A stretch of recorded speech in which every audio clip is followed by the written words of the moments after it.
Greetings, and welcome to this week's exciting episode of Bigfoot for Breakfast, home of the mysterious and the macabre, where we sit in the basement every week challenging conventional thoughts. We are your hosts, Sarah Jones and Samantha Carter. Yup. If you're listening, don't forget to head over to Apple Podcasts and leave us a rating and a review. Those things help us a lot. You have no idea how much they help us, and we really appreciate it. If you have a few minutes, go over there and leave us a rating and a review, and don't forget to push the subscribe button so that you can see all of our updated episodes every week. We release every single Monday. Not just on Apple, though. Any platform that you listen to is awesome if you give us a rating and review. We'll take it. Absolutely. And we're available on most podcast platforms. Let's begin this discussion with a disclaimer. While many different views and theories will be presented and discussed, they do not necessarily reflect the views and opinions of your hosts. We choose to look at all subject matter from multiple points of view and represent each possibility equally without bias. Unless Sam totally accidentally throws in her bias. Sam loves to show her bias. Your bias is showing. Keep your bias under control. That being said, the subject of religion is a very sensitive one, but I encourage everyone to keep an open mind while exploring the possibilities and beliefs of others. Leaning a bit towards the controversial today, we're going to explore the ancient practice of the exorcism. Dun dun dun! But wait, there's more. Because you can't explore the subject of exorcism without exploring the existence of heaven and hell, and the possibility of life after death. Can you? Can you? Once again, we try to represent all sides equally. Not all statements reflect our own opinions, but these arguments do exist, so be fair in your judgments.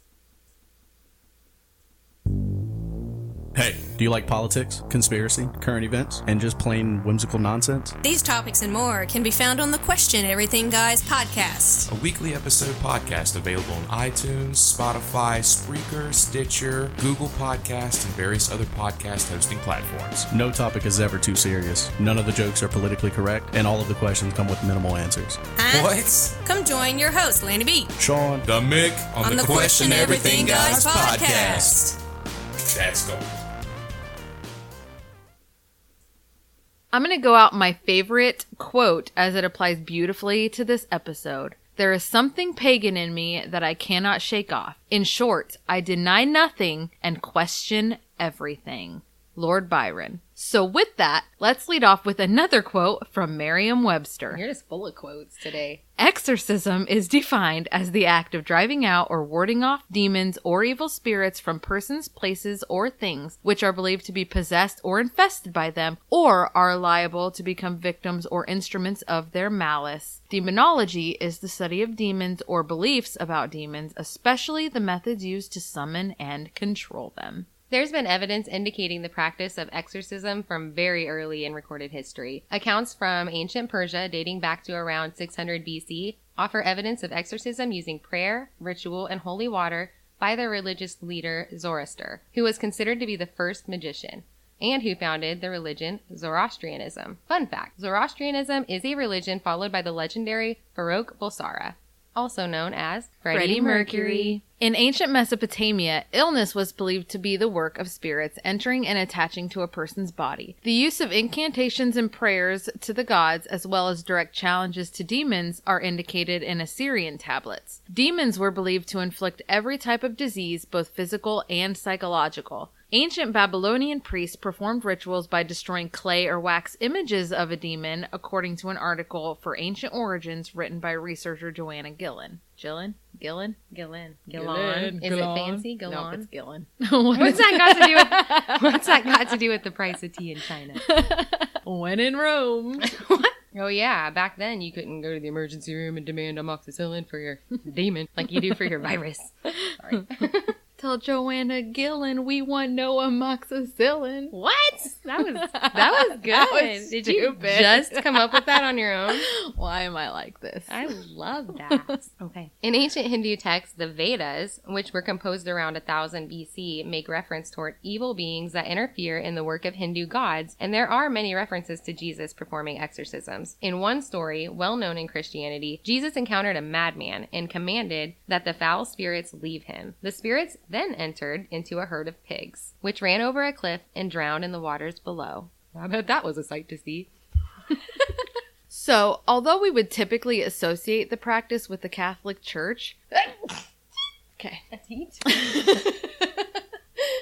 That's my kitten sneeze.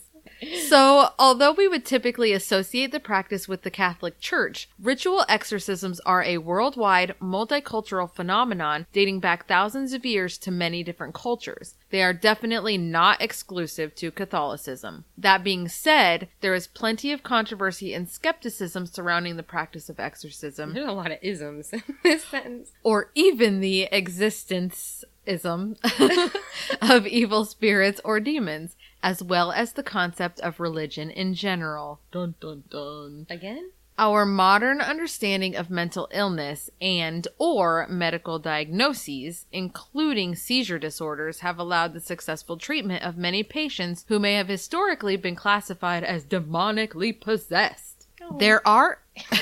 Oh. It flew away and it was happy.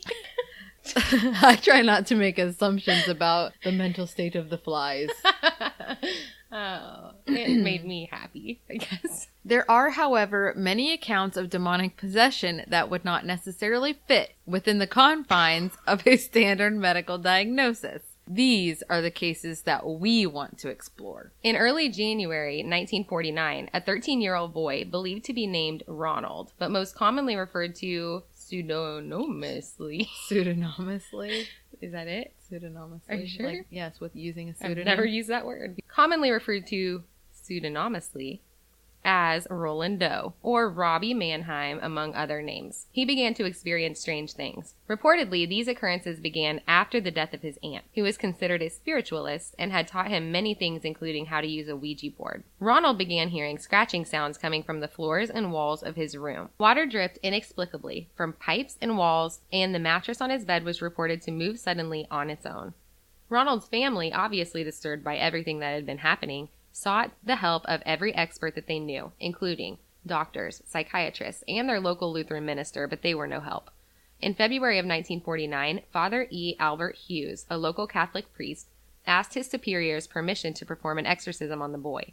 However, Hughes stopped the rite when Ronald broke off a piece of the spring from the mattress that he'd been strapped down to and slashed the priest across the shoulders. A few days after the attempted exorcism, red scratches appeared on the boy. One of the scratches formed the word Louis, which led Ronald's mother to believe that the family needed to go to St. Louis, where a cousin of the family was attending St. Louis University.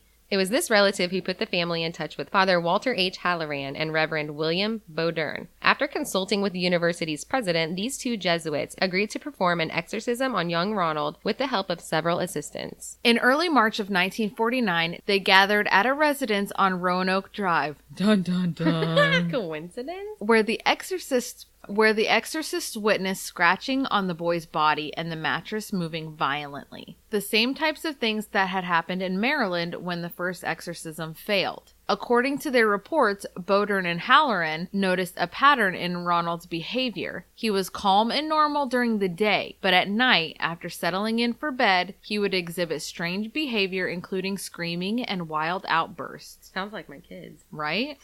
These reports noted that the boy would enter a trance-like state, making sounds in a growly voice. The priest supposedly also saw mysteriously flying objects in the boy's presence and noted that he would react violently when they presented any sacred objects. Bodern reports that he saw an X appear in scratches on Ronald's chest, which the priest believed signified the number 10. He also recalled that a pitchfork-shaped pattern of red lines moved from the boy's thigh and snaked down towards his ankle in a separate incident. According to the reports of the priests, these types of things would happen every night for more than a month. They believed that Ronald was possessed by 10 demons. On March 20th, the exorcism escalated to an unhealthy new level in which Ronald urinated all over his bed and began shouting and cursing at the priest. That also sounds like our kids. Sorry. Yeah. It was at this point that Ronald's parents had had enough. He was taken to the Alexian Brothers Hospital in St. Louis for more serious treatment, where on April 18th, a miracle occurred in Ronald's room. On that day, he awoke with seizures, yelling at the priest that Satan would always be with him. Holy relics, crucifixes, medals, and rosaries were placed on and around the boy. It was at 10:45 p.m. that the attending priest called on St. Michael to expel Satan from Ronald's body. Had they not tried that yet? That's what I was just thinking. I'm like, wasn't that like step one? Step one, you call on a say. What is that? That's like 90s R&B, baby. I missed it. I don't know what you had going on in the 90s, but it was rough on me. It was hard to hear. Tell me why. That's what I'm saying. Sam. Y'all gonna make me lose my mind. They shouted at Satan, saying that St. Michael would battle him for Ronald's soul. 7 minutes later, Ronald came out of his trance and simply said, he's gone. That's it. Shrug. I don't believe you. The boy described a vision of St. Michael vanquishing Satan on a great battlefield. There were no more documented instances of strange occurrences or behavior after that, and Ronald went on to live a completely normal life. Ronald's story was, of course, one of the inspirations for the 1970s film The Exorcist. No pea soup here, sir. Gross. And is pea soup really soup just made out of peas and mashed up peas? I think so. Is there more to it? Well, I'm sure there's like a cream base, maybe. I don't know. There's got to be more. There's got to be more to it. There's got to be more. Why? I've thought way too much about contents of pea soup. I should probably just look it up. Just get a recipe. Yeah. Hop on the Pinterest. Sounds like a real soccer mom over here. I get all my recipes on Pinterest. I do too. God. Anneliese Michael, born in 1952 in West Germany, was raised in a Roman Catholic family. When she was 16, a head trauma caused her to develop a temporal lobe epilepsy. In 1970, the fits returned, and she reportedly began to see devil-like creatures. Her condition was initially regulated by medications, but as more epileptic fits followed, she was diagnosed with other mental issues. Anneliese attempted suicide in 1973. And developed an aversion to religious artifacts. Anneliese herself claimed to be possessed and wanted to be cured, but her parents decided that employing an exorcist was not going to solve her problem. Secretly, she met with 2 priests who arranged for exorcism rites to be conducted. In the meantime, she stopped taking her epilepsy meds. After 10 months and over 70 sessions, some of which were even recorded, Anneliese passed away. The cause of death was starvation. Both of the priests who organized the rites in secrecy and her parents were charged with negligent homicide. To be fair. Yeah, it sounds sketchy. Right? My question is, was she even old enough to do it behind her parents' back? Do these priests check IDs? How old was Anneliese? I don't know. It didn't say when she was born. Wow. Wow. Wow. The story of Anne Eklund and her alleged demonic possession starts in 1912 and continues for several decades. According to rumors, Anne's father and aunt cursed her with the help of Satan, causing the 14-year-old girl to act strangely without explanation. Did I say strangely?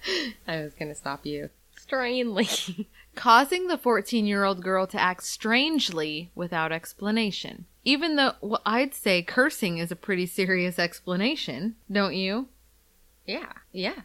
Even though her first exorcism seemed to have worked, according to the nuns and priests of a convent in Erling, Iowa. Dun, dun, dun. Shout out, Iowa, I guess. Yep. Because it's an exorcism. That does not make us sound good. No. There are a few things that do. We have the Field of Dreams. We have corn. We have magic corn. Field of Dream, bitches. That's right, magic corn. Even though the girl's apparent recovery was just the calm before the storm. In 1928, 3 further sessions were conducted in the convent, with the girl reportedly resisting with supernatural strength against the efforts to relieve her from the demons. The nuns reported her hissing, throwing food that had been blessed, speaking in foreign tongues, and even levitating at one point. Cited as the most documented case of exorcism ever, this case was also a major influence in the movie The Exorcist. I didn't see anything about the other ones levitating. Anne Eklund. No. She was the only one. Yeah. Total overachiever. Right. So, to tackle this subject from another angle, I want to share this article written by Mark Oliver about the 1590s exorcism of Martha Brassier. So, Homegirl was a celebrity in France, circa 1590s, who was quote-unquote possessed by demons. Her neighbor was said to have cursed her and was blamed for witchcraft. She was an unmarried, middle-aged woman. By the standards of the time, the trademark profile of a witch. And whatever complaint Brassier put against her was convincing enough that Chevreau was thrown into jail. Her lovely family took advantage of her plight, dragging the 20-year-old from town to town, rolling in the crowd, and charging admissions to see a demon show. It was a thrilling show. The act consisted of Martha's eyes rolling back into her head. She would convulse on the ground as a deep demonic voice erupted within her from her stomach and brandishing a lashing snake-like tongue. That was very Hannibal Lecter. I like it. Drinking wine and eating chicken. King Henry IV himself ordered her exorcism after hearing about the spectacle. He had some of the highest priests in the country gather around her, sprinkling her with holy water and reciting scriptures in Latin, causing her demons to scream out in agony and pain. So for the first time in history, using scientific methods, her demonic possession was systematically put to the test, a test that she failed. The voice that spoke through her belly, even while her mouth was closed, called itself Beelzebub, and it called itself the Prince of the Huguenots, which the church tried to use to vilify the Huguenots at the time when the king was attempting to foster peace. So Michael Marescott, personal physician to King Henry, was given the task of exposing her. The girl was summoned to the abbey to be exorcised by the Bishop of Paris, under the scrutinizing eye of the king's physician. No sooner did she and the bishop kneel to pray, the demon took hold of her. She fell onto her back, convulsing and breathing like a wild animal. Her eyes rolled back, tongue flared out, and a dark, gravelly voice from her stomach shouted vulgar words. The priest put a piece of wood in her mouth to keep her from swallowing her own tongue. Then they gathered around her, holding a piece of Jesus Christ's true cross, and reading holy scriptures to cast out the demon. When she saw the true cross, she began to writhe in pain on the floor, a dark voice within her screaming out blasphemies and death threats. Marescott revealed that he had switched the priest's tools. The piece of the true cross they had just used, he explained, was nothing more than an ordinary piece of wood. The real true cross was in her mouth, being used as a tongue depressor, and she hadn't reacted to it at all. The priests still weren't convinced. They had seen her do unnatural, inhuman things, not just the strange voice that spoke when her mouth wasn't moving, but while laying on her back, she had leapt up into the air and flown back farther than most men could jump standing up. Girl's got talent. So, to carry on with the experiment, the Archbishop of Lyon, Charles Myron, made a few more suggestions that would put this demon to the test.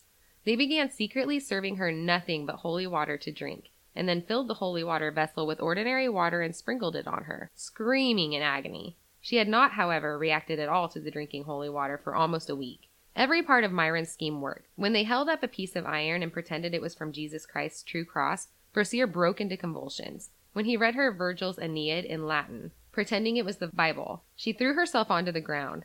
This was enough to convince the priests of her fraudulence. For the first time in recorded history, a demonic possession had been disproven through a controlled experiment. But what does this mean? In regards to the hundreds of thousands of reported demon possessions and exorcisms throughout history dating back to the Bible or before. The Vatican first issued official guidelines on exorcism in 1614. Those guidelines were then revised around 1999. So let's repeat that. From 1614 to 1999. 1999. We're gonna party like it's 1999. Yep. Anyway. Yep. The guidelines for dealing with a demonic possession did not change. According to the U.S. Conference of Catholic Bishops, signs of demonic possession include superhuman strength, aversions to holy water, and the ability to speak in unknown languages, as well as spitting, cursing, and excessive masturbation. Which brings us to our next point. Historically, demonic possession constituted an explanation for an erratic behavior in society. Exorcism was the treatment generally applied to victims of supposed possessions and seems to have caused some alleviation in the suffering of mentally distressed people. So we went from exorcisms, and then we went into like trans-Allegheny style ice pick lobotomies, right? And now we just basically operate on pure neglect. The descriptions of those in need of exorcisms include traits of psychotic mood, neurotic personality disorders, and epilepsy. Not to mention those who just choose not to conform to the behavioral standards of a historically puritanical society. I kind of feel like I don't blame them. Yeah, I kind of feel like we fall into that category. I highly doubt I would have been very Puritan. I wouldn't be accepted. No. I would be an outcast. If we hadn't drowned, we'd have burned at the stake. Absolutely. Why, with such great advances and understanding of these diseases in modern medicine and of human behavior in psychology, is there still such calling towards the ancient practice of exorcism to this day? According to a 2018 BBC News article, the Vatican began offering week-long training courses in exorcism in 2005. At the time of the publication of the article, in April of 2018, over 250 priests from 50 different countries had gone to the Vatican to take this course. Apparently, Catholic priests worldwide are reporting increasing numbers of people reporting signs of demonic possession. In 2017, Pope Francis was quoting advising that priests must not hesitate to refer parishioners to exorcists if they suffer from genuine spiritual disturbances. In 1999, the Catholic Church updated the rules on the performance of exorcisms for the first time since 1614, and this update distinguished between demonic possession and physical or psychological illness. A modern-day exorcist should work with doctors, psychologists, and psychiatrists to rule out every other cause for a person's symptoms before deeming it demonic possession. A major exorcism is considered a last-ditch effort. I feel like that was a real good call. It only took how many years? I mean, 300. But whatever. Okay, so let's get down to the nitty-gritty. Nitty-gritty. Did you nitty-gritty? Yes, I nitty-gritty. No one says that. It's like the equivalent of wearing a fanny pack. All right, folks. What actually happens during an exorcism? So, I found a website, www.catholic.org. You don't say. That was kind of obvi. Which details the rite of exorcism. It's on the internet. How to exorcise a demon. Yup. I feel like that would be like a secret protocol. Something that they would hunt on National Treasure. Something that Nicolas Cage. It's invisible. Did Bigfoot take it? What? Bigfoot took it? And I said the map was invisible, and Dr. Chase says, did Bigfoot take it? No, that was the pipe. They don't have the pipe. I'm going to steal the Declaration of Independence. We're all going to steal the Declaration of Independence. That should be our, what's it called? Mantra? No, like another word for slogan. Mantra. Our tagline? I don't know. It's not the word that I'm looking for, but whatever. Trademark. No, it's not it. Sorry, I'm not good with finding pseudonymously good words. It wouldn't be pseudonymously. It's a good. pseudonym. It's not. We're looking for a pseudonym. And we're looking for a synonym. A synonymously good word. I'm not cutting that. Yeah. You're grammatically incorrect. I am and grammatically. it's staying. Well, for the record, stick a fork in you because you are done. To crudely summarize, the priest will call on saints, read Bible passages, pray, and ask the demon to depart. It sounds innocent enough, but there's a reason the practice is so widely scrutinized. It's because people die. People die. While no two exorcisms are exactly alike, they typically follow a staged format. Number 1, the presence. The exorcist and his assistants become aware of an alien feeling or entity.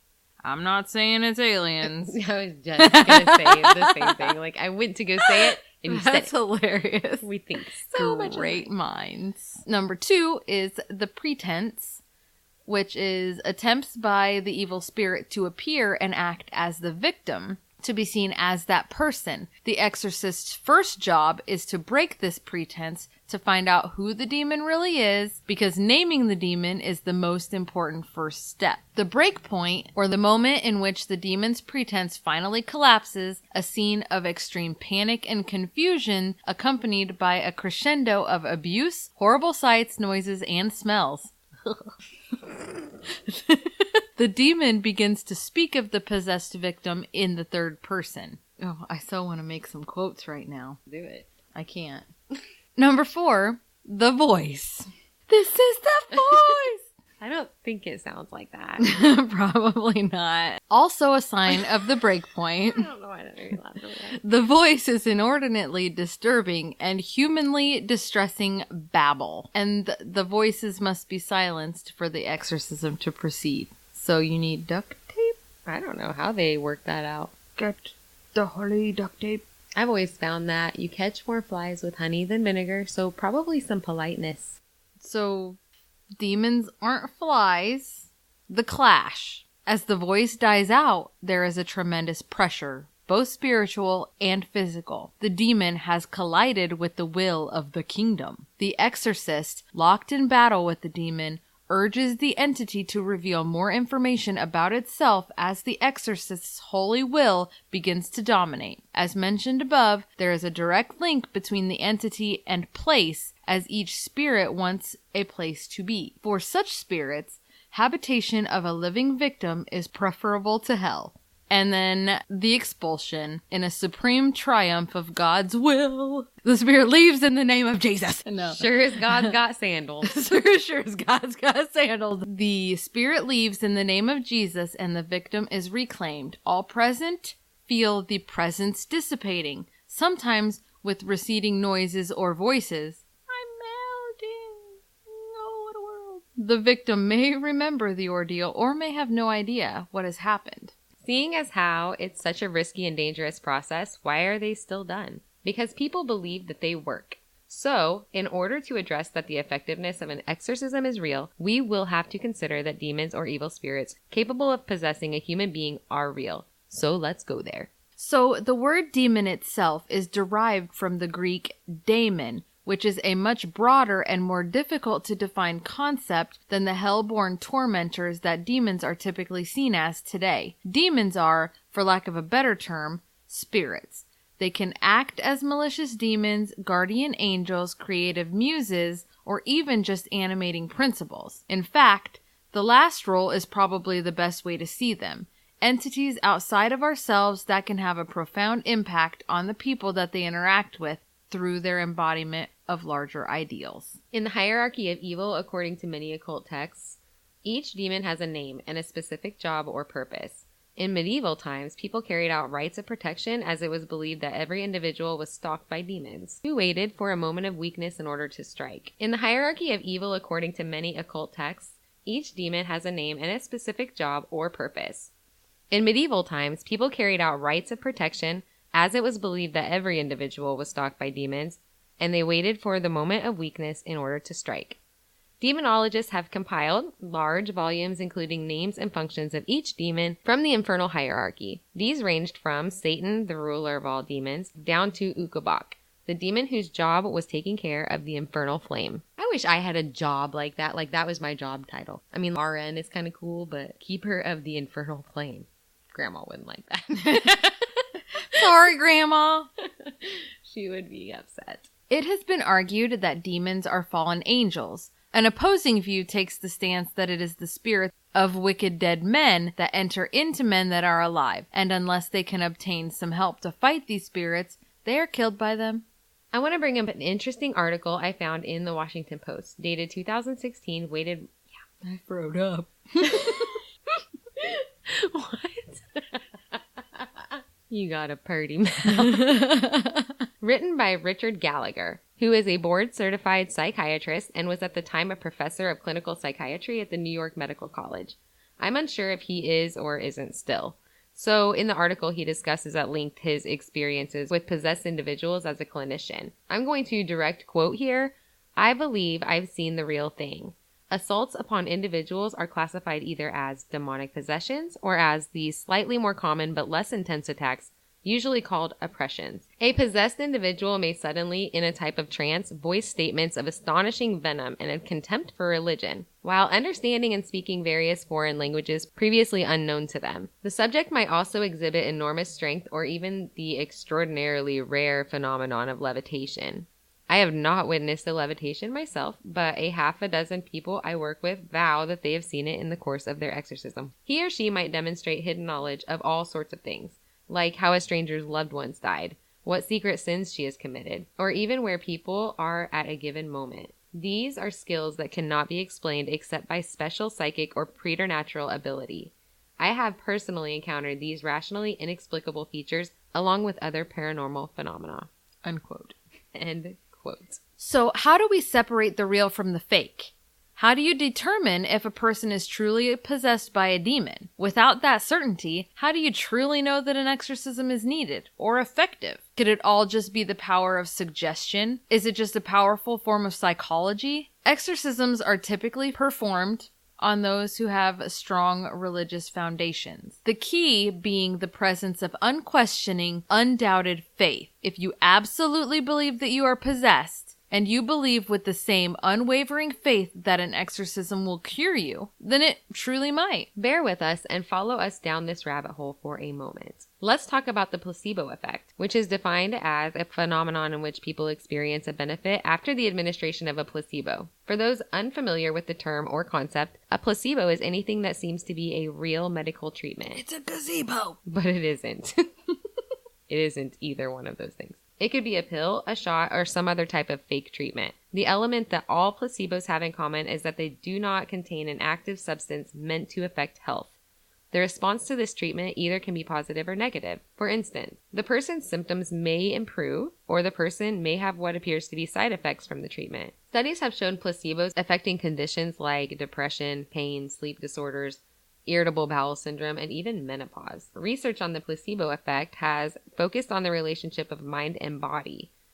One of the most common theories is that the placebo effect is due to a person's expectations. If a person expects a pill to do something, then it's possible that the body's own chemistry can cause similar effects to what the medication might have caused. It sounds a lot like the faith theory, right? The same theory can be applied to other holistic treatments as well. Experts say that there may be a relationship between how strongly a person expects to have results and whether or not results occur. The stronger the feeling, the more likely it is that a person will experience positive effects. Also, there may be a profound effect depending on the interaction between a patient and a healthcare provider. Compare the type of relationship a typical person has with their doctor, and compare it to the bond or relationship that a person has with their priest. There is a strong likelihood that a person feels a much deeper emotional bond to the person who cares for their soul than they do with the one who looks out for their body, especially among those who embrace the concept of an eternal life beyond this one. Not unlike other treatments in modern medicine, exorcism can bear some very unpleasant and adverse effects,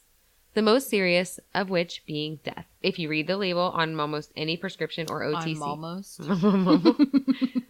Momoa. Momoa. Let's all take a moment to appreciate Jason Momoa. Okay. We can move on now. That's enough moment. Or using over-the-counter medicines to compare to the ratio of demonics who die versus the number of those treated successfully by exorcism. As I suspect, many go underreported and the cause of death is not listed as such. I would imagine that there are comparable losses in both areas. If we want to be honest, I suppose the inherent risk of death is looming constantly over all of those who suffer the human condition. This, of course, creates the need for mortal beings to look beyond their existence and hope for bigger purpose than our short stint on Earth. So let's take a side for a moment. If we're going to go so far as to say that the effectiveness of an exorcism proves the existence of demons proves the existence of hell, and the existence of evil proves the existence of good, which would in turn prove the existence of heaven and angels and possibly God, we would have to accept the certainty of life after death, which takes us further down the rabbit hole. I love the rabbit hole, though. I'll run down that sucker all digging. Day. Along the same lines as exorcisms and stories of demonic possession, throughout the ages, scattered throughout different cultures, you can find stories of afterlife encounters or near-death experiences from those who have died and been revived. As someone who has personally beheld the miracle of a person being brought back to life after being dead, this concept absolutely fascinates me. Many of those who describe these near-death experiences, or NDEs, describe the out-of-body experiences, looking at either themselves or their families from above, as a non-corporeal form. Some describe watching their resuscitation from the outside. Some can tell their families what they were doing in the waiting room, while they themselves were in the OR. There have been tons of different stories describing these experiences. Different people, different times, different places, different mechanisms of injury, different cultures. During the First World War, Ernest Hemingway had a near-death experience, which he referenced in a letter written to his family dated October 18th of 1918. At a later date, he also described the experience to a friend. The story was as followed. A big Austrian trench mortar bomb, of the type that used to be called ash cans, exploded in the darkness. I died then. I felt my soul or something coming right out of my body, like you'd pull a silk handkerchief out of a pocket by a corner. It flew around and then came back and went in again, and I wasn't dead anymore. And in true Hemingway fashion, his letter home also included this gem. All the heroes are dead, and the real heroes are the parents. Dying is a very simple thing. I've looked at death, and really I know. In 1944, Carl Jung, who thought and wrote often about death, had a near-death experience himself. The following is an excerpt about his experience from Jung's autobiography, Memories, Dreams. The beginning of 1944, I broke my foot, and this misadventure was followed by a heart attack. In a state of unconsciousness, I experienced deliriums and visions which must have begun when I hung on the edge of death and was being given oxygen and camphor injections. The images were so tremendous that I myself concluded that I was close to death. My nurse afterwards told me, it was as if you were surrounded by a bright glow. That was a phenomenon she had sometimes observed in the dying. She added, I had reached the outermost limit, and I don't know whether I was in a dream or in ecstasy. At any rate, extremely strange things began to happen to me. It seemed to me that I was high up in space. Far below, I saw the globe of the earth, bathed in gloriously blue light. I saw the deep blue sea and the continents. Far below my feet lay Ceylon, and in the distance ahead of me, the subcontinent of India.